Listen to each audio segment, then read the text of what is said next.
सभी को जय मसीह की। तो आज हम परमेश्वर के कुछ वचनों से बातें करेंगे। तो आज आप निकालिए मेरे साथ मत्ती 7वां अध्याय उसका 13वां वचन।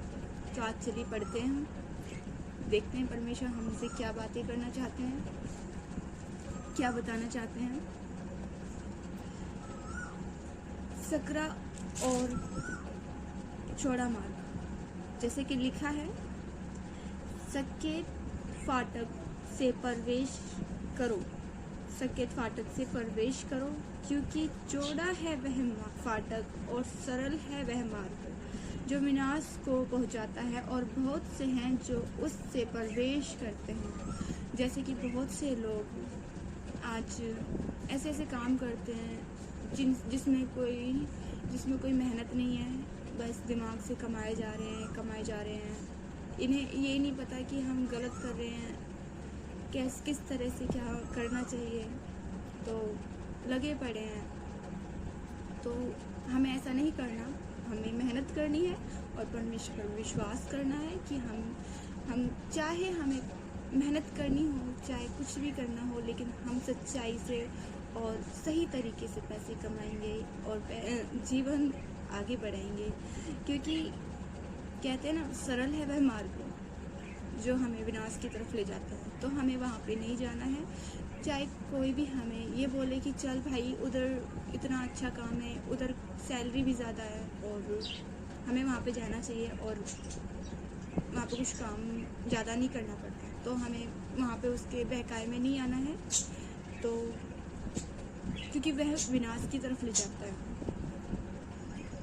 और बहुत से हैं जो उससे प्रवेश करते हैं, क्योंकि बहुत से भाई हैं जो वहाँ पे उनके बहकावे में आके उनके साथ चले जाते हैं, लेकिन फिर बाद में इनको पता चलता है कि ये काम तो गलत था और हमने यहाँ पे प्रॉब्लम हो गई है, हम फंस चुके हैं, या ऐसा हो गया वैसा हो गया। लेकिन हमें पवित्र आत्मा के द्वारा हम सही काम परमेश्वर पर विश्वास करके हमें मेहनत करनी है, और जो होगा अच्छे होगा। और परमेश्वर से बोलना है हमको कि परमेश्वर, आप जानते हैं, आप हमें आगे बढ़ाओगे, चाहे जैसे भी जो भी हमें काम मिले, हमें आप रास्ता दिखाओगे। तो हमें परमेश्वर से बोलकर आगे बढ़ना है, क्योंकि सकेत है वह फाटक और कठिन है वह मार्ग जो जीवन को पहुंचाता है। क्योंकि हमें जीवन की तरफ एक ही मार्ग है, क्योंकि लिखा है, मार्ग सत्य और जीवन मैं ही हूँ, और मेरे द्वारा कोई पिता के पास नहीं जा सकता, ये भी कहा गया है। तो हमें परमेश्वर से ही यह प्रार्थना करनी है कि परमेश्वर हमें मार्ग दिखाइए, हमें रास्ता दिखाइए और हमें आगे बढ़ाइए। और थोड़े हैं जो उसे पाते हैं, क्योंकि परमेश्वर किसने जाना है, उनके प्रेम को किसने जाना है। कौन है ऐसा जो परमेश्वर को अभी तक भाप पाया हो, उनका प्रेम चख पाया हो। लेकिन परमेश्वर का प्रेम ये बताता है हमें, जिसने जगत से ऐसा प्रेम किया कि उसने अपना इकलौता पुत्र दे दिया, कि जो कोई इस पर विश्वास करे वह नाश न हो परंतु अनंत जीवन पाए।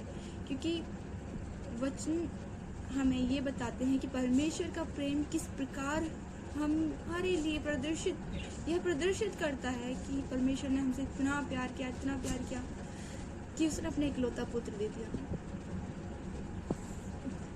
ऐसा कोई पिता है कि अपना इकलौता पुत्र, बल्कि उनके इकलौता ही नहीं, चाहे लड़की बहुत सारे हों, पुत्र बहुत सारे हों, और वो हमें एक पुत्र भी दे दे अपने लिए, नहीं ना। ऐसा कोई पिता नहीं है जो अपना प्रिय पुत्र किसी के लिए कुर्बान कर दे, किसी के लिए दे दे, नहीं। आज की डेट में ऐसा कोई है, लेकिन हमारा एक पिता है जो ऊपर है, जो परमेश्वर है। उसने अपना इकलौता पुत्र दे दिया कि हम नाश न हो, नष्ट न हो, परंतु अनंत जीवन पाए, उसके द्वारा स्वर्ग में जाएं और परमेश्वर की महिमा करें। तो आई होप